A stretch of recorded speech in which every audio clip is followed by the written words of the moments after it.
Can you feel it?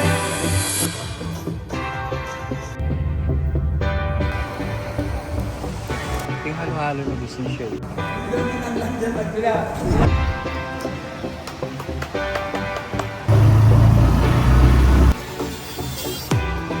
ba kayo galing?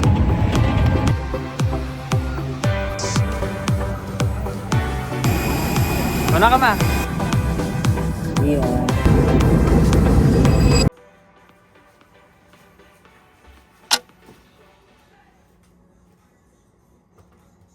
So preparing lang ako at the moment habang tulog pa sila, and shoutout to Daily Feel sa napakagandang hoodie. Then after nito guys, nakapag-book na rin kami ng Grab and on the way na rin kami ito na NAIA Terminal 2 sa AirAsia.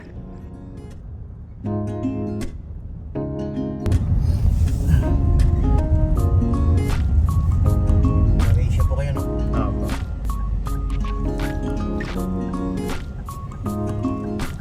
So, andito na kami sa airport guys, sa Terminal 2 NAIA, and nakakuha na rin kami ng boarding pass. Sabi pala sa amin ng customer service agent na hindi na daw pala dapat kami kumuha ng boarding pass or yung physical boarding pass kasi nakapag-check-in na kami online through their apps and hindi na namin need dumaan ng check-in counter kung hand carry lang lahat ng dala namin. Pero since meron kaming check-in luggage na 15 kilos, dumaan kami ng check-in counter.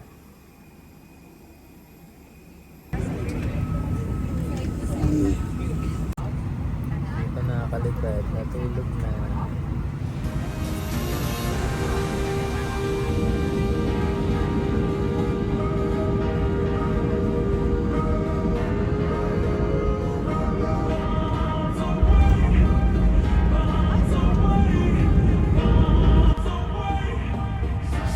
So, landed safe here at Katiklan Airport guys, and medyo makulimlim yung araw ngayon.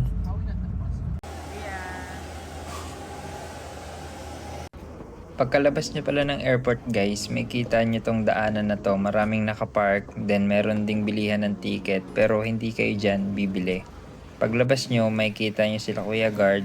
Pagbaba dyan, merong bilihan ng ticket para sa tricycle na mga nakapila dun sa baba.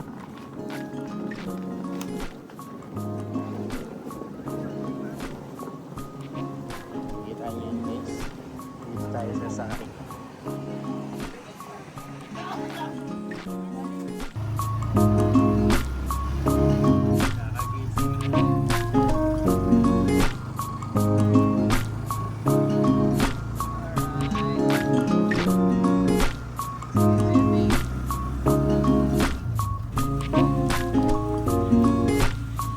Siya nga pala guys, bago ko ituloy ang video na to, ituturo ko muna sa inyo kung paano ako nag-register ng Boracay iPass. I-visit lang ang Boracay iPass official website and select tourist registration. Matapos mag-agree sa terms and condition, dedirect ka sa submit tour details at fill upan lahat ng hinihinging detalye na kailangan.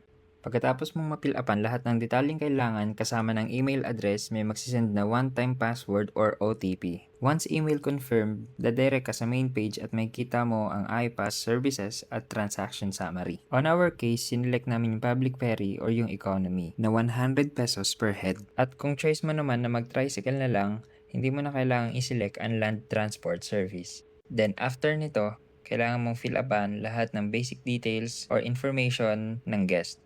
At kung meron kayong kasamang senior citizen or PWD, kapag natapos nyo ng fill upan lahat ng basic details nila at information, merong lalabas na selection kung PWD ba siya or senior citizen. I-upload ang kanyang ID. At automatic na magdededuct ng 20% discount sa kanyang babayaran. I-upload ang ID at dedirect na kayo sa payment options.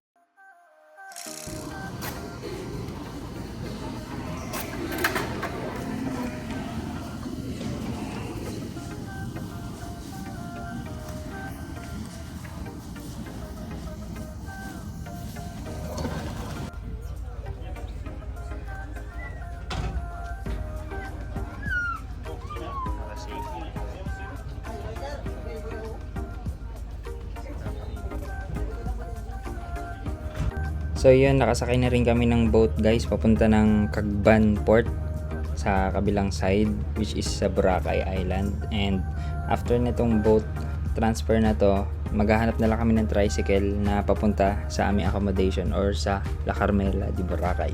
Ilang minutes lang and nag-CR muna sila, tapos nakahanap na rin kami ng tricycle na masasakyan. And ang siningil para sa amin guys is 175 pesos papunta na mismo sa accommodation namin, which is sa La Carmela. Then eto nga pala guys, nag-offer din si Sir Jun ng land tour. And yung land tour price pala guys is 500 pesos per hour, minimum of 3 hours. So basically 1,500 pesos all in all. So ayan, nakuha na natin yung keycard guys and papaakyat na tayo dito sa ating accommodation. Room number 223 pala kami. And yeah, let's see.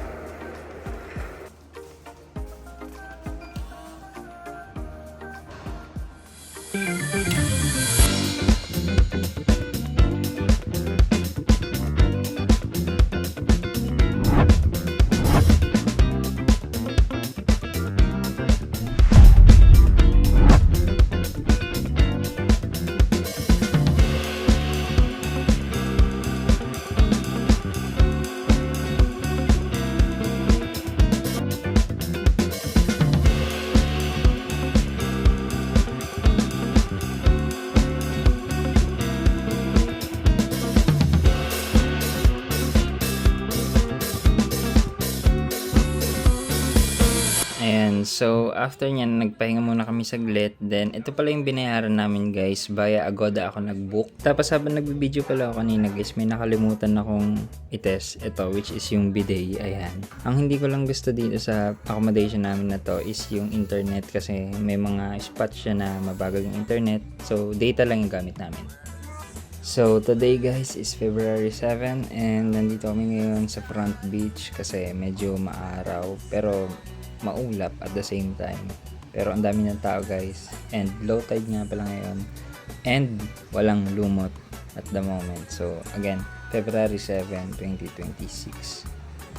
So, papunta kami nito sa Save More guys. Dito na kami dumaan sa Front Beach para makita namin yung view and ayan yung araw. So, lumitaw na siya kasi these past few days meron daw bagyo dito and fortunately maganda yung panahon nung dumating kami. Walang ulan and yan, umaraw pa. And napakarami na rin ng tao na nakatambay sa gilid ng beach. And papunta kami nito sa Save More. Dito na kami dumaan sa Front Beach. Tapos dadaan kami ng D-Mall, then lalabas kami sa kabila. Then yeah, samahan nyo ako.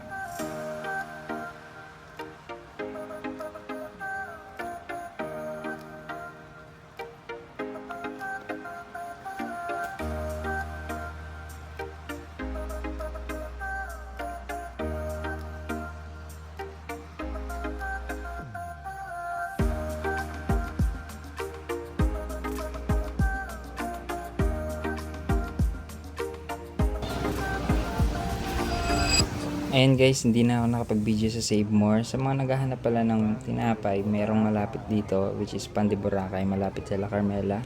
And naglakad-lakad muna kami, medyo maambon lang that time pero hindi naman ganoon kalakas. And humupa rin agad after ng mga ilang minuto. Tapos yan, naglakad-lakad lang kami sa gilid ng beach and nag-iikot-ikot.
Kanina pala guys, bago kami dumiretso dito, ito muna yung nangyari. Ayan, dumaan muna kami dito sa front beach ng La Carmela de Boracay. Chinek din namin kung may lumot ba, kung malumot ba. Pero good thing walang lumot that time. It's February 7. Kasi this first week of February medyo lumitaw yung mga lumot, pero by this time walang lumot and marami na nakatambay sa gilid ng beach.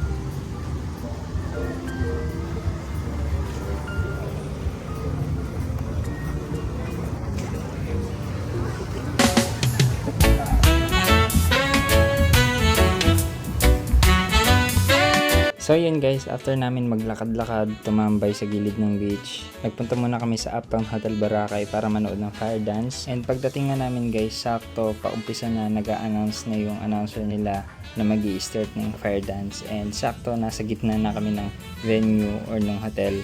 And yeah, samahan nyo kami manood.